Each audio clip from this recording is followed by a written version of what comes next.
really interesting laptop for you guys here today. It's the brand new 2026 MSI Prestige.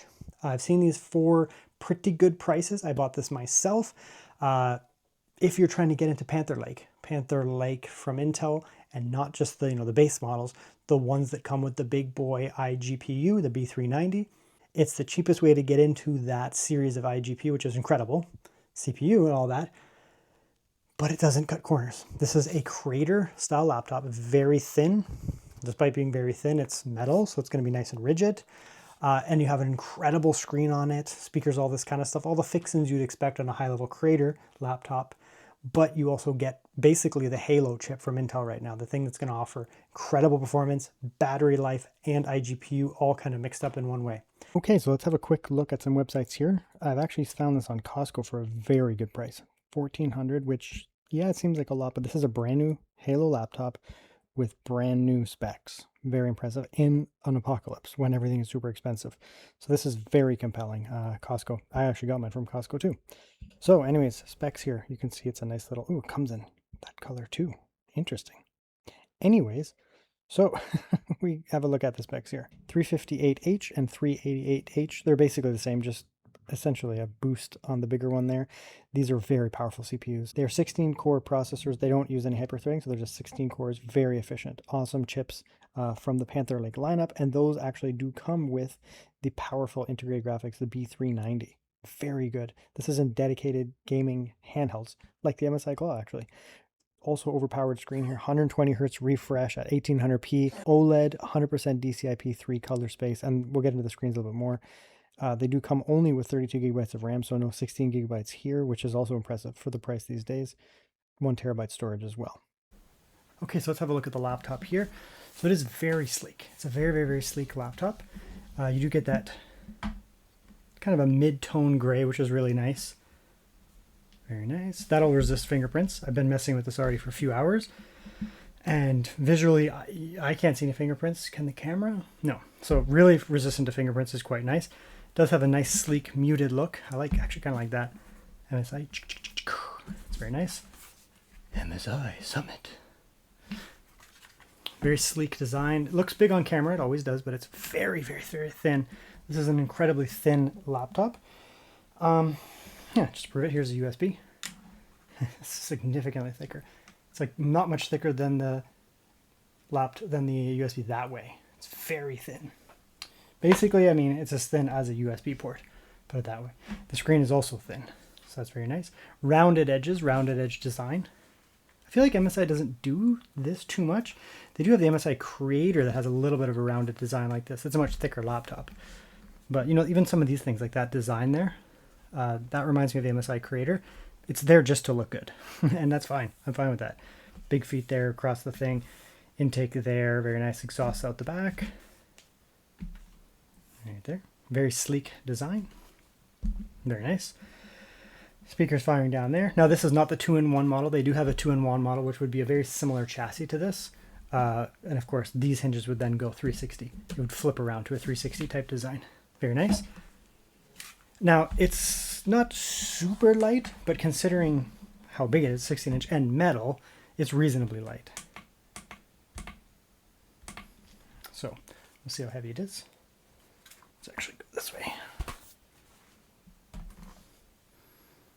It's 1,640 grams, so a little over, probably like 3.5 pounds, a little under 4 pounds, put it that way, which is good for a 16-inch metal laptop. Like, it can make it plastic and it would feel cheaper and be lighter. That's fine. The charger is 65 watt, just a typical little brick thing like that. You could just use any 65 watt charger, but this is reasonably small. No problems there. USB-C, of course. Very good. Now I'm going to bring in one other one. I'm working on a review of this. This is mine, of course. This is another one that I'm working on. This is this is 2025 model, MSI Summit. Now the MSI Summit is also reasonably portable, but it is like a heavier laptop. So we're going to come in here. So you can see there it's quite a bit heavier, right? So it's a thicker, heavier laptop. Right, these are both creator focused, or that kind of realm. The MSI Prestige is a little bit more creator focused than the Summit. This is the Summit, this is the Prestige, but they're both good. This is a 2-in-1 with a pen. This is not a 2-in-1, but it has a 2-in-1. So they both can be 2-in-1 with pen. The Prestige here that we're working on today on the top It's quite a bit thinner than the Summit. You can see the Summit there. I wouldn't call the Summit a thick laptop, but it's a very standard thickness of laptop. Right, so different design principles. A little bit thicker on the Summit, the darker one. The Prestige that we're working with today is a little bit thinner. Ports, left side here, 2 USB-C. Of course, you know, the 40 gigabit. Over here, it's AMD versus Intel, so USB 4, 40 gigabit, Thunderbolt. And then we have HDMI on this side over here. Flip side. HDMI is on this laptop as well, it's just on the flip side. You get 2 USB on this one here, so you actually gain a USB, but you don't get the SD card reader. So, you know, they're basically you're trading an SD card for a USB-A. So that's the thing here. Despite the fact that this is a a very thin laptop from MSI here, you still get 2 USB-A ports with headphone, 2 USB-C, and HDMI. And it's so thin, I don't know if you can see that, but like the port itself is almost as thick as the whole freaking laptop. So, I mean, there's a limitation of how thin they can make this laptop because there's just like, you couldn't get components in it. So it's a very thin laptop. Despite that, it's very rigid. It's all metal, right? Inside, when we do the teardown, you'll see inside it's also very... Okay, let's get inside the laptop. So I just took out the screws there and I actually just took one of these here and I just pulled right there very gently, and that was enough to separate out. And then you can, you know, do the typical just work your way around type thing. Like so. Once again, you'll see when I'm doing this, I don't pull this way. Little twist, see that? Because it just reduces the potential of you really pulling something and breaking it. So I just do this, put it in, twist, put it in, like this, twist, twist. So a little bit of a lip there. Just be careful when you take that out. You don't want to bend that lip. There's a little bit of a lip. Metal bottom, obviously. Decent size, kind of a medium thickness metal. Lots of structure in here, some foam in that. And here's a look inside. So it's not going to be super heavily populated inside. It's not a gaming laptop. It's very, very, very thin. It's an incredibly thin laptop meant to keep very, very portable. Now, there are some really nice things inside of this, though. First of all, we do have double speakers on each side, so we end up with a quad speaker setup. Despite the fact that it's down firing, you still have a quad speaker setup, which is quite nice. So it's going to sound very good.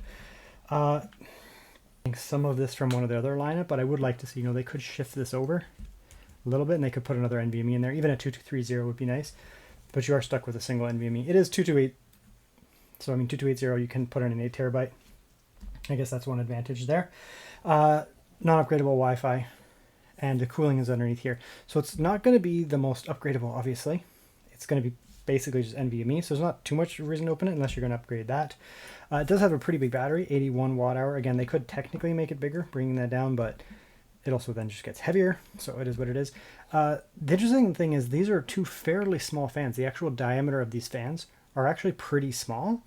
So if I didn't already do the benchmarking section, I might have been a little worried about thermals and noise from these being relatively small. Trust me though, they actually do a pretty good job.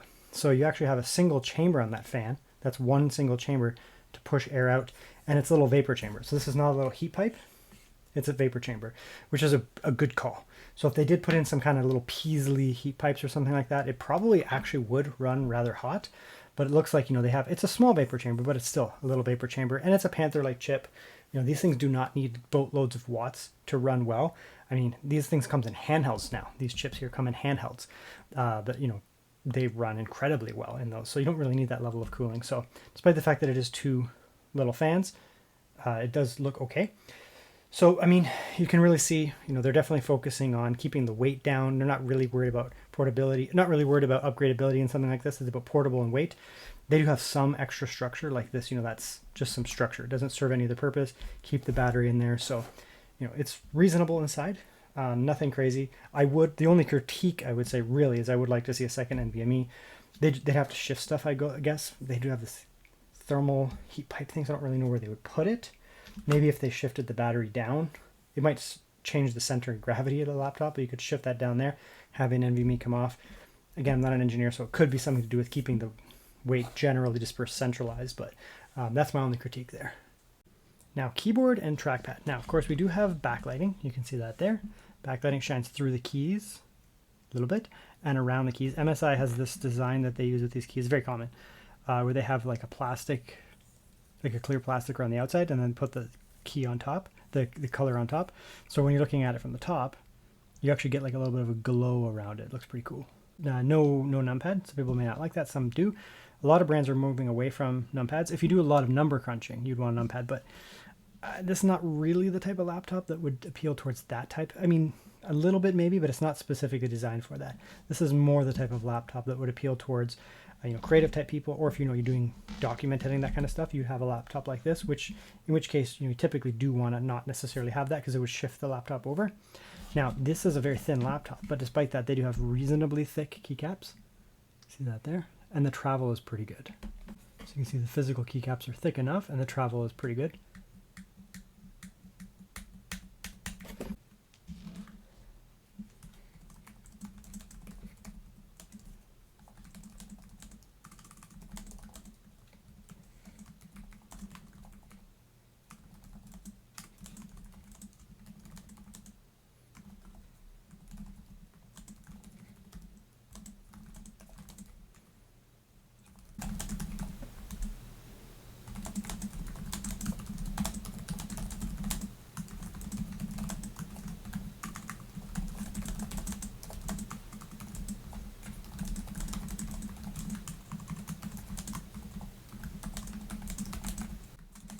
Honestly, it's really snappy. I mean, we have a thinner chassis, pretty dense with lots of support inside, metal. So as a result, you end up with a really snappy. It's very snappy. It even has like almost a tactile sound to it.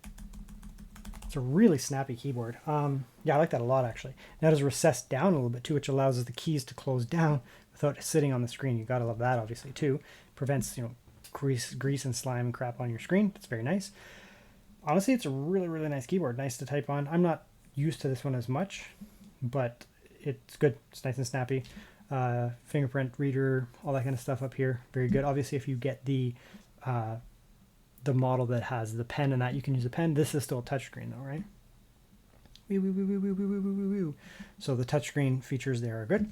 No problems there. Now the other thing this thing has is a effing massive trackpad. That is a huge trackpad. I don't even know, like, what can I compare? It's like the size of my freaking iPad. It's not actually that big, but it is a big ass. That's a big ass. See? I had to put something into context. That's an iPad mini. It's a huge trackpad. I don't know, man. It's so large. Here's your little like smart features thing, I guess. Oh yeah, you just press it. Okay, so it does bring a action touchpad. So you can see there, it's so big because it has these kind of features built in, right? So when you come to the MSI Center, the primary center area of the laptop is that, but you have all these other things that you can do. So it's not just they made it big, like a meme big, like for no reason. It's like, we're gonna just make it really big so that it, like Apple kind of does that. It doesn't really do anything. It's just a big ass laptop trackpad. But here you actually end up with, like, you can set up features here. So you can put in extra stuff. Like I could put in like speaker volume, play, all this kind of stuff. So that's cool, is you can actually put some of those in to the edge of it. So despite the fact that, it's big, it's big not just for no reason. It's big because, I mean, that's one nice thing about it, but it also allows you to customize. You can put in those extra features there to make it more useful. So some people won't care about that, but it is nice that, they put on this extra trackpad and it's customizable. It's really cool, right? Some brands don't have that ability. Now, it's not a haptic trackpad, but it's a very clicky, I mean, it's a thin laptop, which usually I find actually contributes to that, like, I don't know, sharp tactility. It doesn't have this massive gross plunge. Obviously, the moving around on here is quite nice. It's got a glass or glass-like acrylic type top, so it's nice and smooth, very, very smooth to the touch, and the click is quite, even like a fair way up. See that? Stops up here. So very, very nice trackpad. Now this is a touchscreen, high resolution touchscreen, and it does have the absolute minor amount of screen door effect. I didn't actually know that it did at first because I couldn't see it. But when I brought the laptop really, really, really, really close, I could notice the most minor amount of screen door effect. Now, it is so minor that, again, I didn't even notice at first. Like, even if you come in here to a light thing, I'll come in here and we'll go paint. You can't see it on any grays or anything like that. You just can't see it. You can't see it at all. And in here, like at the range that I'm sitting at, and I'm actually leaning in now, I can't see it. Why does it look so weird on the camera? Whatever. I don't know why it looks so weird on the camera. It does not look like that in person. But yeah, there is the tiniest amount of, like from the touch filter, a touch layer, there is a little bit of it. But you can't really see it. You literally have to bring this much closer to your face. I'm very sensitive to the screen door effect to the point of it drives me ballistic. But this one has, it's so minor. Obviously I didn't even know it was there. Now on the topic of screen, we do also have pixel shift. Pixel shift will, if you leave the screen idle, you're not doing anything, it will actually like literally shift the pixels around, and it prevents burn-in, helps prevent burn-in. Because, you know, the pixels, like maybe it moves it only one or something. I don't know how it specifically, like the mathematics behind it, but it essentially helps move things around so you prevent burn-in. Some laptops with OLEDs actually don't come with pixel shift. So that's really nice that it has that actually. Now, the other thing is, I mean, there are still some elements that would potentially be very static, like down here. You can hide these things if you're worried about it. I actually do hide my taskbar on my laptop, but you can just come in here. That is not what I wanted. There it is, taskbar behavior. You can just automatically hide it, right? And it'll just go away and then it comes up. That's what I do on my laptop. It's just, I don't have to worry about it then. Now on that, I'm just going to have a quick look at my camera. Yeah, I can see. So see this? See that black area there? That's actually more than I see, I would say. I see something like that. It didn't actually list it as being an anti-reflective screen, but it is certainly an anti-reflective screen, and isn't that lovely? So this screen here has an anti-reflective coating. Very nice to see because it is an OLED screen.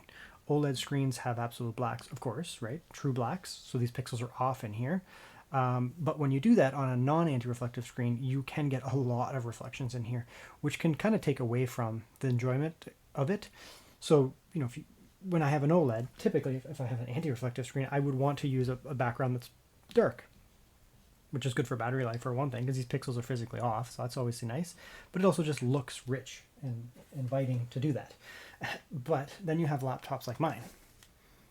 Right? This is my primary laptop. It's a very nice laptop, but it is incredibly reflective. It's also an OLED screen, right? So when, you know, we can even turn it on, but when the screen's running and you have, you know, black in the background there, right? We can see in here, super reflective screen, super reflective screen. I go with a black background because I want to enjoy that, you know, the rich OLED. But look at that reflection up here. It's brutal, right? So on paper, these screens are very similar, right? High refresh, they're actually both 120 hertz refresh, high resolution screens with, you know, OLED blacks and that. But this is super reflective, super reflective, whereas this is not. So I'm very happy to see that this is an anti-reflective coating on here. I really wish that my personal laptop, which I just brought in, had an anti-reflective coating. Yeah, it's just unfortunate. This is really where it's at now, and that's the 2025 model back there, the Yoga 9i Pro. In 2026, they did actually fix that, but yeah, I don't have that right now. So anyways, so that's really nice. The anti-reflective coating is very goated here. We do have 1800p, so very high resolution at 16-inch. It's awesome. I typically want to see, you know, 1600p to 1800p. That's where I want to be at this resolution, at this size here. It'll give you nice pixel density. Of course, 120 hertz refresh is awesome too. So you're going to get that variable refresh as well. So 30 hertz to 120 hertz. It will just look nice. And if you do some gaming on here, which you absolutely can with this iGPU, absolutely, it's going to be quite, like the P390 is a monster. It's in my gaming, one of my gaming handhelds that I'm testing right now. And it's a full generation above last year. So huge gaming performance on that. So as a result, if you do game on this with that variable refresh rate, it will be very enjoyable. It'll help with that. So here's another thing here. We'll just pause. These reds are incredibly vibrant, rich, and bold. This is a high color space screen, which you would very much assume because this laptop is quite geared towards creative types, obviously. So, I mean, it's the MSI Prestige. It definitely gears towards the upper end, creative types in that. So you really would want to see high color space, 100% DCI-P3 type color space. And we have that here. Very important because it's going to allow those reds to pop off the screen. You don't have a muted case where the reds are really, you know, if you had an sRGB screen, it would be muted. If you have a DCI-P3, 45% NTSC or something like that, you're going to get really nasty colors in here. And this looks great. And of course, you know, you do have those rich blacks as well. Inky blacks, rich colors, looks lovely, right? If you come into the MSI Center, which we've already kind of messed about with here, you can come in here and you can go to the True Color, System, P3, Adobe RGB, sRGB, Anti-Blue, Office, Movie. And it works, right? So it takes a second, but Movie, it gives it a little bit more of like a cinematic look. Office, Anti-Blue makes it a little easier on the eyes. And I don't know if the camera will pick this up. I can visually see that the Anti-Blue is in effect. sRGB, Adobe sRGB. And so depending on what you're doing, right? So if you're doing content consumption, watching movies, that kind of stuff, this is DCI-P3. The reds are super bold, super crisp. Watching movies, playing games, all that kind of stuff, DCI-P3 is hard to beat, 100% DCI-P3, because it's going to be so rich and it's just going to look fantastic. But it is actually over-exaggerated. So these reds here, for example, are over-exaggerated. If we come into this video here, this is also in, we're showing this in the DCI-P3 color space here. These greens are not realistic, right? This is not realistic. Here, for example, let's just go back a bit. It's very exaggerated. So the DCI-P3 space is going to be incredible for super vibrant greens and reds. It looks amazing when you're watching shows, playing games, all that kind of stuff. Just general use. I generally use the DCI-P3 color space just because it's so nice and vivid and bold and all that. But it's not necessarily accurate. So typically, if you're doing website design, I don't do website design, but typically if you are doing website design, you often go into Adobe sRGB, or I think just standard sRGB for website design. Because first of all, that's what people use. And you can see here, right off the bat, the greens are more muted. Well, I don't know if the camera will show it, but I can see it. This looks way more natural. Way more natural. This is actually how these plants would look. The DCI-P3 is way more exaggerated, almost ridiculously so, into the greens and the reds. I'm fine with that. Like these reds, they're a little muted here, a little bit more muted there. And the greens are a little bit more muted. And that's fine, because that's how this looks. This is how this looks. You go in the real world, they're not nuclear green, like popping off the screen, which is fine. So when you're doing website creation or online content, basically you go into sRGB. When you're doing print media, oops, the wrong way. When you go into print media, you typically go into Adobe sRGB, which is actually a higher color space than the normal sRGB and a little different than DCI-P. It just looks a little different. This looks now very rich, incredibly rich, but it's not quite into that like nuclear waste kind of like green, like the cartoony green where it's like so green. It's just like radiating off the screen. We don't have that as much. So this is a really good laptop for creative types because you have multiple options. It has the ability to show very far into the color space with, for example, 100% DCI-P3 color space, pushing very far into the greens and reds for this type of thing. You can crunch that down and adjust it a little bit with Adobe sRGB or sRGB, depending on what type of workflow you're going through. Someone like me, I should probably do this more, honestly, when I actually do my cartography work and professional work. I should actually kick myself out of the DCI-P3 color space and go into either like a print level or a website level and do my work in here, because otherwise it's over dramatic and I'm not necessarily seeing what the people who are consuming the content would see. So suffice it to say, this is a very good screen. The fact that you can come in here and flip through this real quick and you can see it is very impressive. So it's a creative focused laptop, at least I think it is.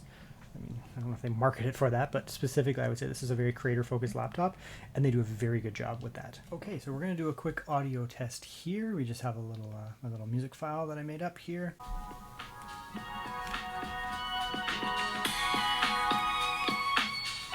This is just 50%.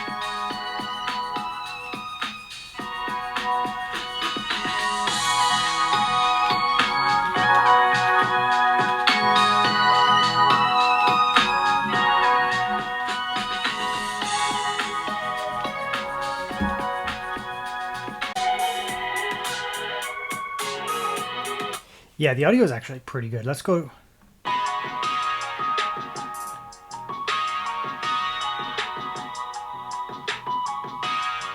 Yeah, pretty good speakers actually. There's definitely are a few laptops here and there that would be better. Maybe like a MacBook Pro would have a little more bass at the low end.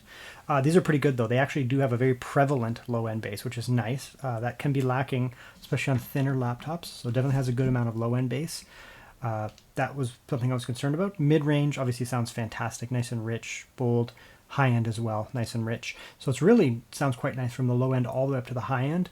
And my biggest concern was the low end, missing out on that low end bass, and it doesn't have that issue. It actually has quite a bit of low end bass. So this is the type of laptop that could potentially be used by creative types, maybe doing, video creation, that kind of stuff. It is good to have nice richness at the low end. Of course, music creation as well. If you're getting serious into it, of course, you can wear headphones, but any type of, general creation type task, it does actually have pretty good speakers. Okay, so here's a look at the built-in webcam. It looks okay. Moderate lighting, most of the lighting coming from, above and that there. But it's doing an okay job. It definitely doesn't look to be, 4K or anything like that. The polling rate looks okay. And the coloration in terms of saturation looks okay, so it's not oversaturating. So overall, decent enough. We'll see how the mic sounds. Not going to win any awards, but it'll get the job done. Now, other important software that comes with is the MSI Center. This is critical software. It just comes pinned to the thing here. We got that out of here. Very good. And there's a few cool things in here. So first of all, you can do performance modes here. These work very well. They increase and decrease the wattages. This is a huge improvement to the previous MSI Center. I didn't really like the previous MSI Center. It was just too much. It felt really antiquated. This is significantly cleaner. So you have AI, which is kind of like a balance thing, and you can actually come in here and tweak it a little further, right? Telling it what it's going to do. Go back here. Performance as well, and that's always nice. You can come in here, go performance boost. Do that in a sec. Balance mode, eco mode, so lowest watt, medium. This is technically the highest, then this kind of also high. Some basic mount monitoring type stuff in here, how much fan and that kind of stuff's going on, so very clean. But generally speaking, this is your biggest thing here, your performance modes and the color one, of course. What else do we have here, actually? Some basic stuff, battery life. This thing here is something that I actually use if I use my laptop plugged in all the time, which I do often have my laptop plugged in. I actually set it to a mode like 80% mode where it won't charge all the way up. Technically, if you leave your laptop plugged in all the time at 100% battery, it's not quite good for it. So it is good to kind of keep it down. This thing has such good battery life, that's not a big deal. But your choice if you want to do that or not. If you are going to be plugged in like the vast majority of the time, maybe consider one of those. You can actually do your AC mode here. So default, it'll sleep it. Normally you do this in Windows, but you can do nothing. So you can just close the lid if you're going to be exporting to an external screen. That's nice because you can just dock it, plug it in, and away you go. Backlight as well on the keyboard here. You can have it set to auto or not auto, your choice. Always on, whatever. Hibernate as well. I do not sleep my laptops. I hibernate my laptops. It's really nice that this actually comes with it because these are normally buried in Windows settings. So I really like this. MSI, I doubt that they watch my videos often. I mean, we do have a relationship, but I doubt that they watch it and are like, well, we should do what he does. I bet someone there was just like, how annoying it is to have to go through Windows and change all these settings? They're all in here. Looks like there's some AI stuff in here as well. Speaker cancellation, microphone cancellation, that kind of stuff. Not a big deal. And then that's pretty much it. Battery calibration support. So if you need support, you can go there. Of course, there's updates. You can go, it'll bring in here. I've already done this, but you get your firmware and that kind of stuff in here. BIOS updates, all that kind of stuff. It just takes you directly there, so you don't have to type it in. And there you go. Very nice. Now, let's do some quick performance tests. Actually, I've already done all the benchmarks. I know how it's going to perform, but we'll do some here live. Mainly, I want to show you a few different settings, also the thermals and watts and all that kind of stuff that's going on when we're running that. So we'll do some Cinebench. Then, of course, we will do some real work. We'll do maybe some video editing and some gaming, that kind of stuff. Real world stuff. Sure, we won't monitor that, whatever. So we'll come in here. And we can see here it's idling low, obviously. And I have it in like max performance mode. It's fine. Okay, so come in here. We're going to do some Cinebench runs. I've already done them, but we're going to have a look at some noise and thermals. So go like that there. So it's on max mode, so obviously the fan is up. When you don't have it on crazy mode, it is a completely silent laptop. Truly completely silent. Just doing idle. There is no sound whatsoever. So what did I do? Well, I came in here over here, and there's these modes here. So this is the MSI Center S for, I don't know, sleek. I don't know. So you have AI engine, which is kind of like performance. You have performance. You have balance. This is medium and eco. These not only affect fans, they will. Okay, here it's quiet now. It not only affects fans, but it also affects wattages going to the CPU and GPU, or CPU and iGPU in this case. because there is no GPU. But generally speaking, that's how it works with MSI Center. You can see here, notice how it's silent now. So I started off in performance mode to show you that the fan will run in that boosted performance mode kind of all the time. These modes here, like standard, the fans won't do anything unless you're actually doing something. It'll be a silent laptop. This mode here, there's two ways to do it. So if you just put it in the standard out of the box experience, the fan does actually not turn on unless you are doing something. But I came in here, I clicked on that here, and there's performance boost. So what does that do? Well, it allows you to get different performance amounts out of your laptop. Okay, so when we do the battery section, I'll talk about idle watts a little bit here, but you can see here how low the CPU idles. It's actually not idling right now, it's doing stuff, because Windows is just doing the update stuff, that kind of crap.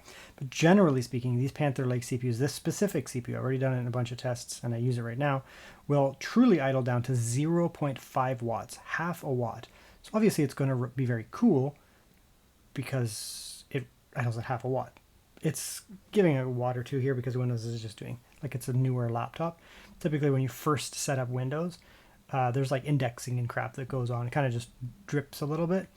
But even when it's doing that, you can see how low the watts are. Like, it's going to idle pretty low. So anyways, come in here.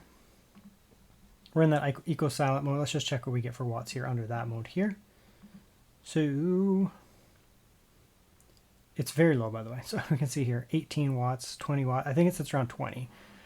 Which it's funny because, you know, there's previous generation stuff that's all they can do, like 20 watts, like, you know, and they get the lower watt stuff like the N305 or whatever. I don't even know if they can do that much, but with those watts, they don't even get remotely as much performance. Now, in terms of noise, there is none. Silent mode is actually silent on these laptops.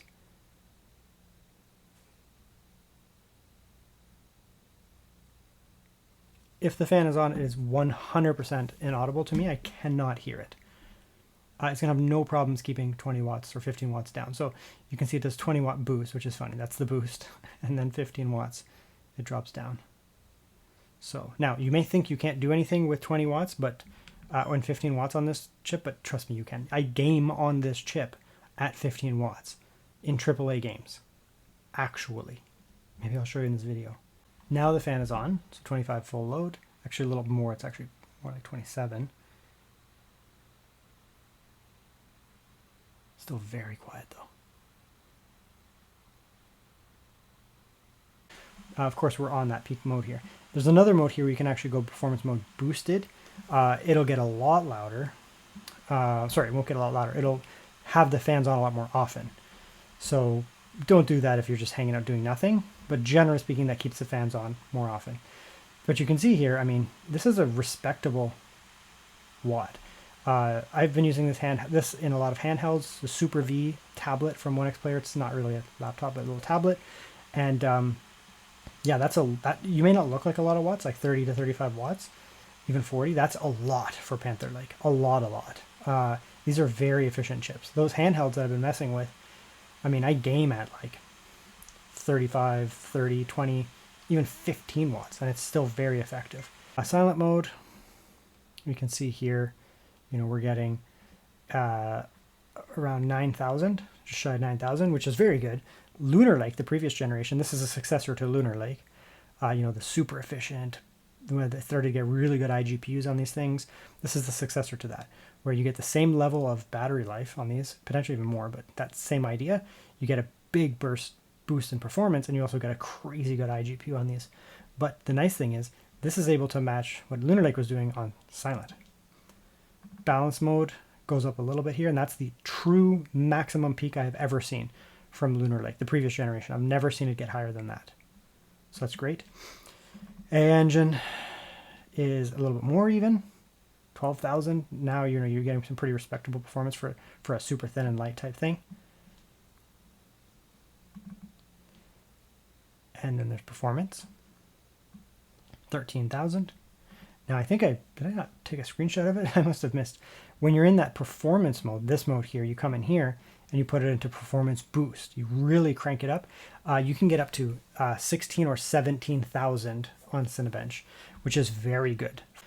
Wi-Fi is good. That's pretty much as fast as my Wi-Fi will go in this area. My upload suck, doesn't matter, but that's pretty standard. Good signal, very good. And the included NVMe is nice and fast. Interestingly, it's a Phison branded NVMe. I've never seen that before.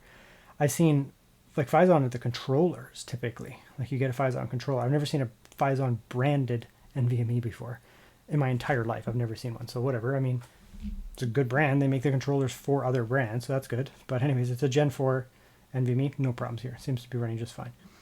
Now, battery life is going to be wild on this laptop. Let's start with this here. As we can see, idle is under 1 watt. True idle is about 0.5 watts on these laptops with this chip. Just the way that it is, it idles at about half a watt. The only problem is, I mean, Windows is always doing something, but even like Windows is like, oh, let's do something. So it goes up for a moment there. But the nice thing about these laptops is that, with this chip here, this 358H, the Panther Lake in general, it's what I call efficient. So it has two things going for it in terms of battery life. One, it idles crazy low, under a watt. The other thing is it's efficient. What I mean by efficient is it will do a task. Say you open up a program, it will do that thing. It'll open up the program. It'll do it fast because it's a powerful CPU. And then with reasonably low watts, it doesn't need 150 watts to get it done like some desktops might. It'll just go up, 20 watts, get it over with. And the other thing is then it will come back down in watts to idle. So it's powerful enough that it gets that job done quickly, and then it can go back to an idle state really fast. So, we open up the website, it went up to like 15 there for a moment, and then it's going to go back down, right? Goes back down, so then the battery goes back to an idle state, right? At 0.5 watts, 80 watt hour battery, we're looking at like a week of battery life based on the CPU, just the CPU, right? It's really not using a lot of power, right? 1 watt, come up here. Let's go to MSI Prestige 16-inch 2026. Okay, it'll go up there. Give it a sec. It actually only went up to like 5 watts, 5 more watts, so 7 watts to load up that page total. And around here, and so you can see there, it'll go, the watts will go up, do something, and then it'll come back down, right?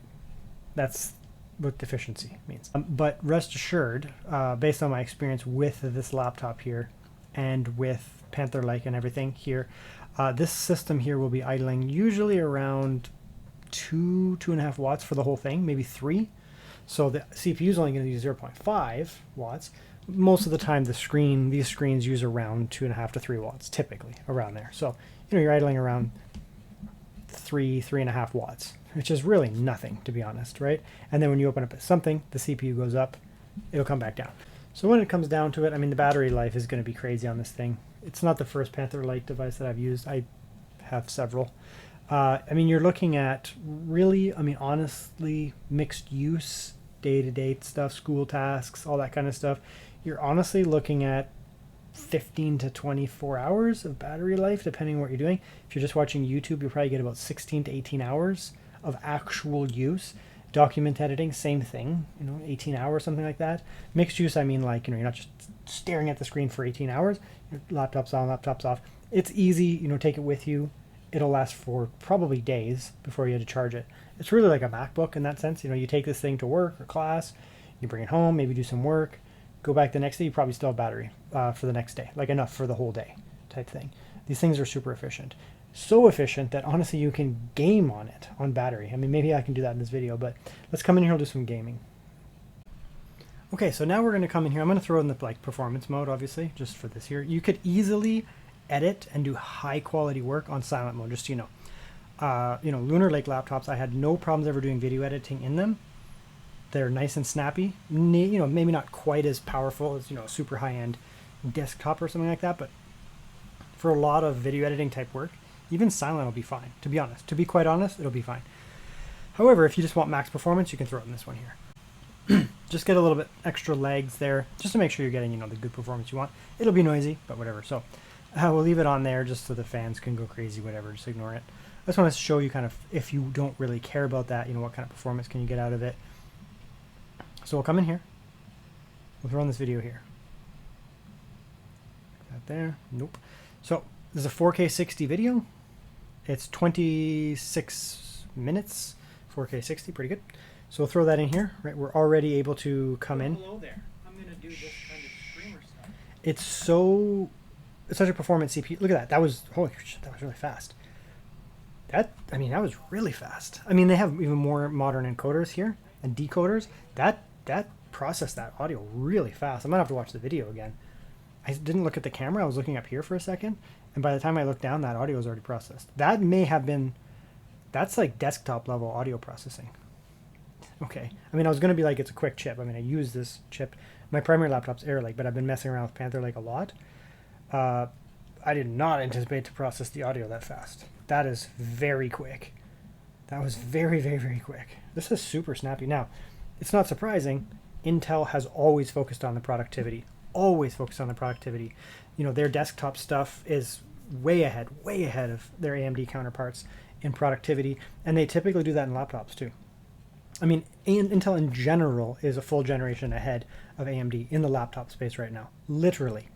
You can't, that's not an argument. AMD has not innovated. They don't have a chip. They are still rocking one generation, if not two generation old chips. Intel is not.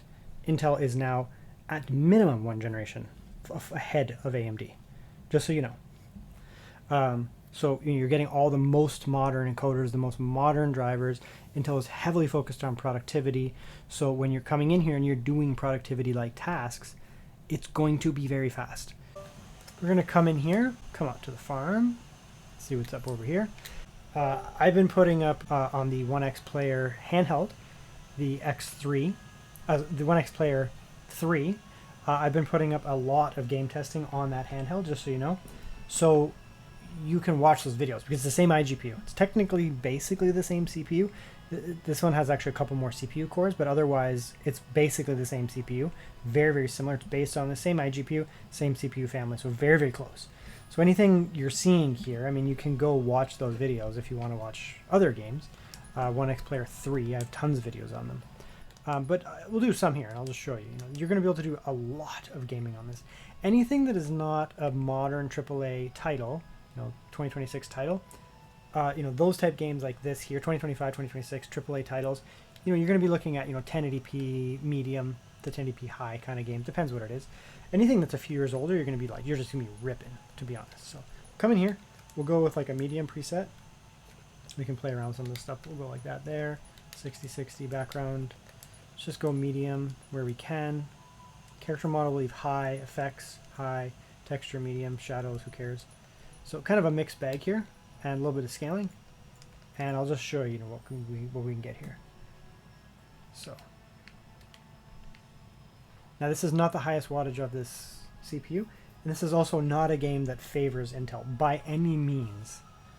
If anything, I think this game does not favor Intel. I think it's weirdly like a very NVIDIA focused thing. They didn't even have FSR in this game for quite some time. So it's really a very challenging scene for AMD, for Intel. Now, the one other thing to consider here is that this game also has disgusting traversal stutter, so I'm giving it a worst case scenario here. This game is very hard to run. Very, very, very hard to run. And despite that, you can see here we're getting, an easy 45 FPS, easy 45 FPS, medium. It's interesting it says VRAM 0, but the GPU will use it at once. It's, no problem with VRAM. It's dynamic. So, it's running 45 FPS in these easier areas. Challenging areas over there, easier areas over here, 60. So you're going to get, 45 to 60 or so. It depends on what's going on. The settings are turned up pretty high. You can come down here and you can go and you can turn these things down to like low, for example. Something like that. You see now we're on low. And, now you're getting a pretty high FPS, right?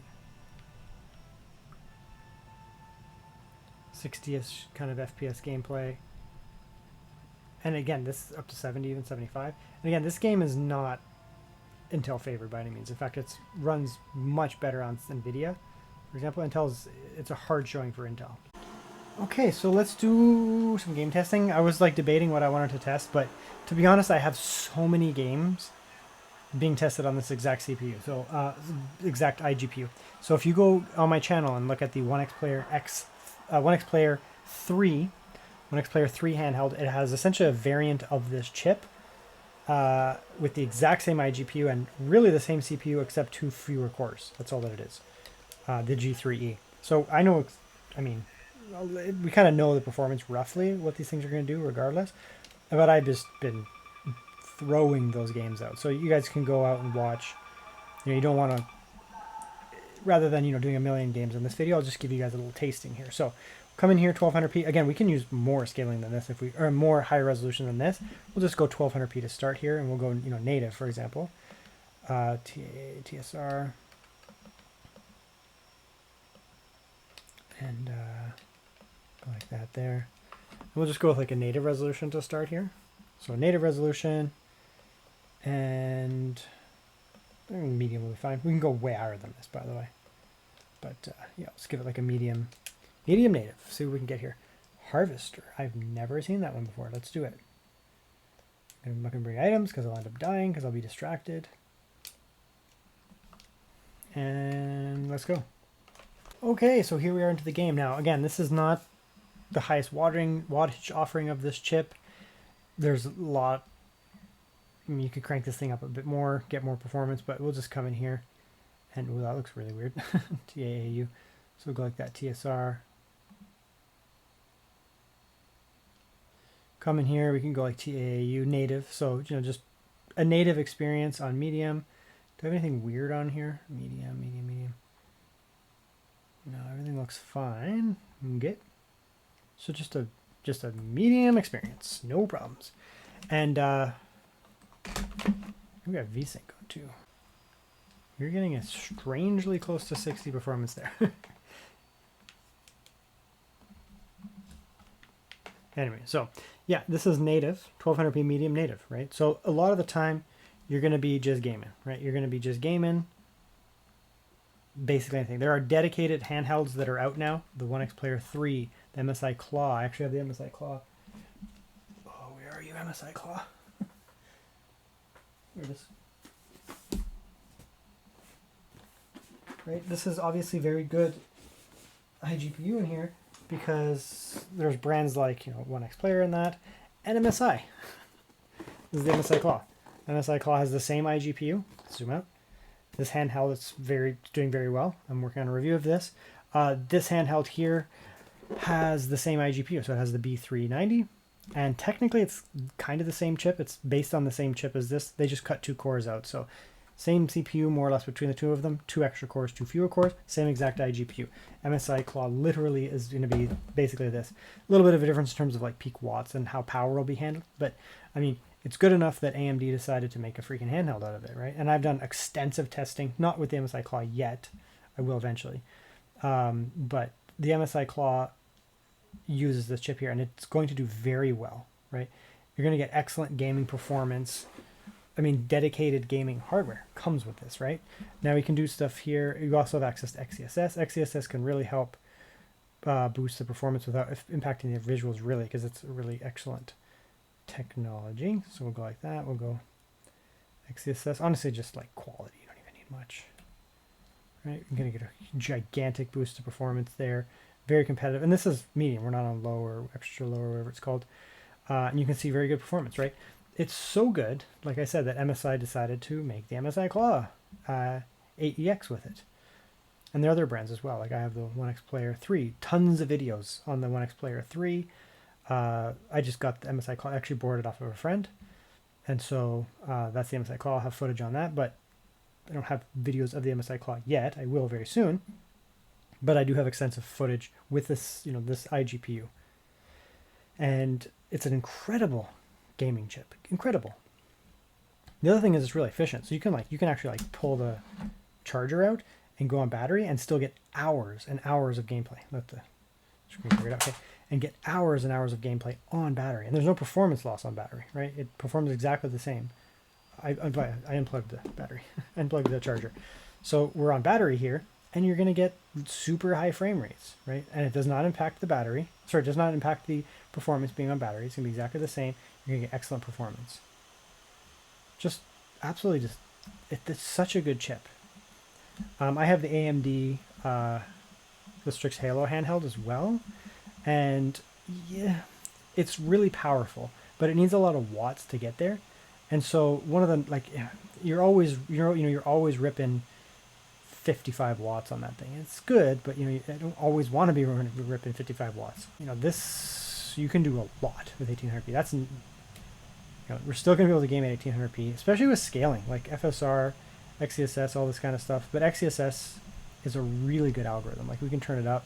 You could even go up to performance if you wanted, especially at this high of resolution, right?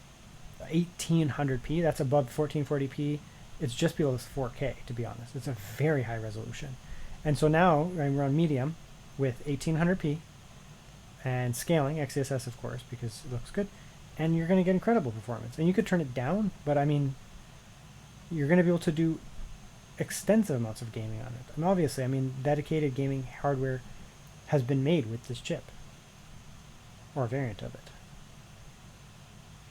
Just take a second for these textures to load down. Let's try low here. I'm just checking the difference here. It's a competitive game, so I think some people are going to want to play on low.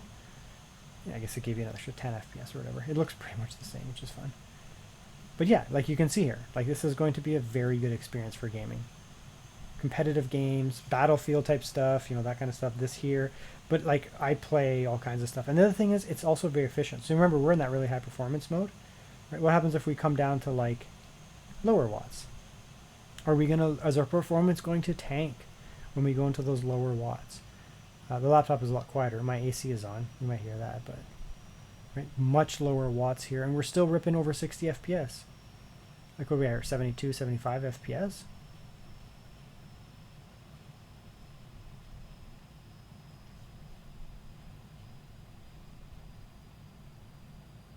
Very good. Right here, we'll be at about 25 watts or so. Oops, let's come in here. Now I'm going to go into that eco mode, which is like, it's a really low watt. This will set at about 15 watts. Right, you'll be able to game for hours on battery. This will sit at 15 watts in eco mode. Right? And you'll be able to game for hours, right? Like go on a plane or something, go into like a coffee shop or whatever on a train.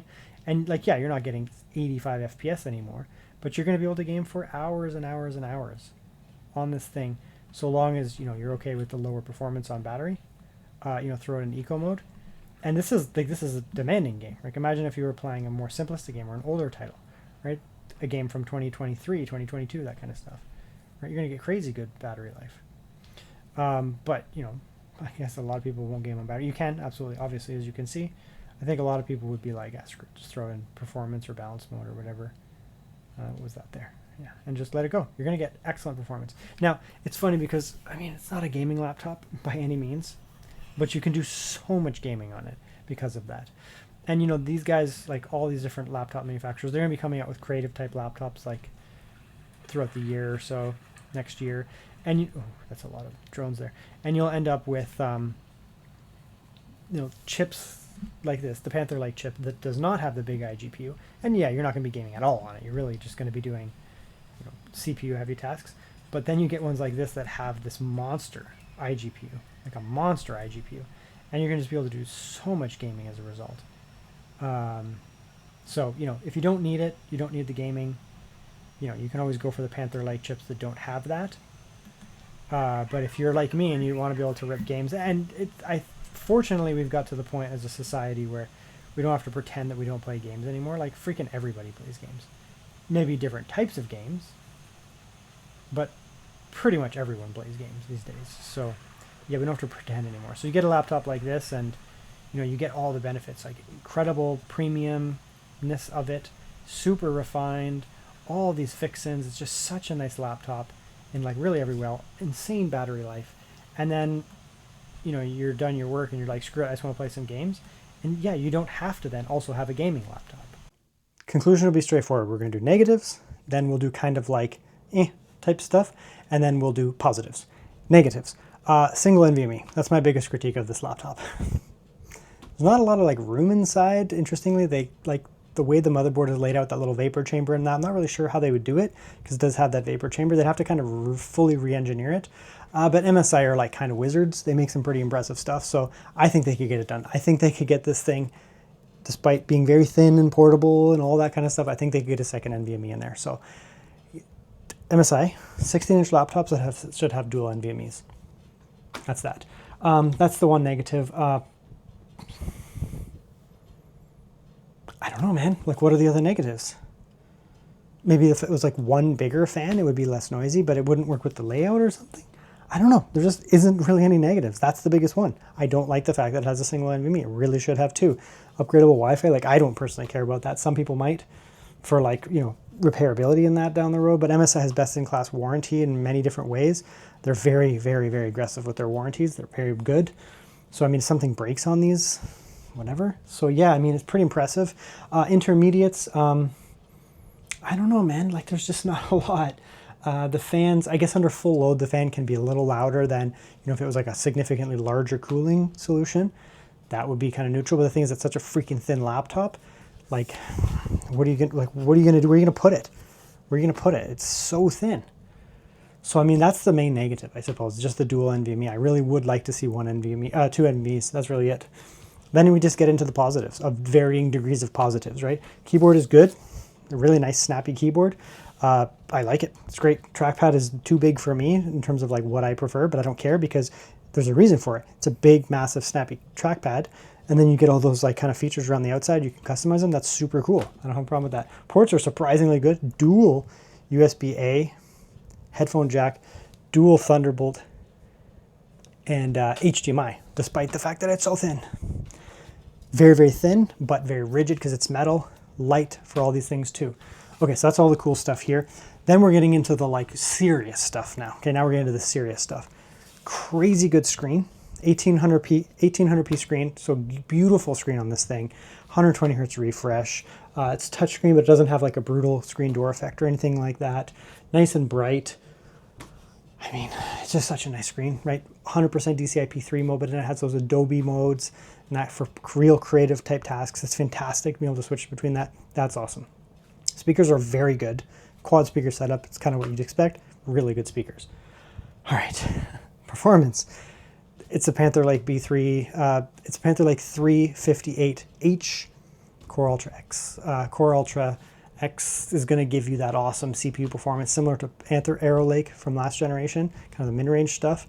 But at the same time, you're still going to get the crazy good battery life of Lunar Lake. So they take the performance of Arrow Lake, which is the mid-range stuff, awesome, kind of my preferred, and then they give you that amazing battery life. My only beef with Lunar Lake, like the really efficient stuff from last generation, is that it was great, but it just didn't quite have that CPU oomph to it.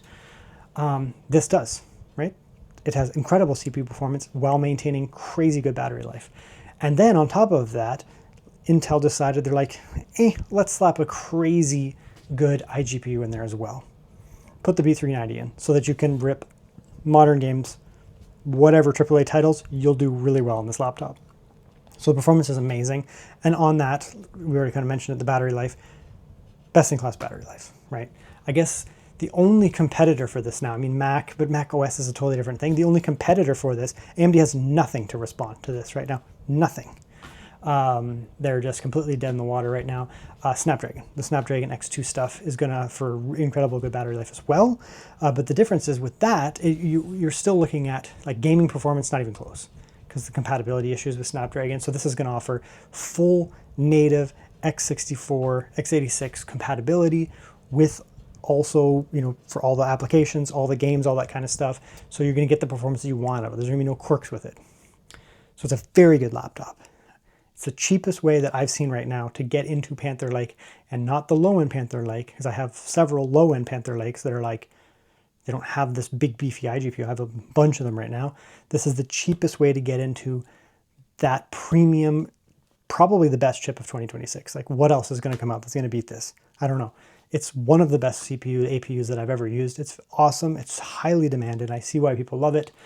This is the way to get into it. So really good laptop from MSI here. There's not much for me to critique, honestly. Just if it had a second NVMe, that is my actual only complaint about this laptop. Like true and true. I mean, there's things that could always be better, right? Put in 6 speakers. I don't know, give it a 99 watt hour battery, right? But then it gets heavier and it gets more expensive. There's no room for it. You can always like make it have more stuff, but then it gets more expensive, more heavy, more whatever, more this, more that. So it doesn't make sense. My only actual critique of the laptop legitimately is it should have a second NVMe. It's fantastic. Check it out. Good laptop.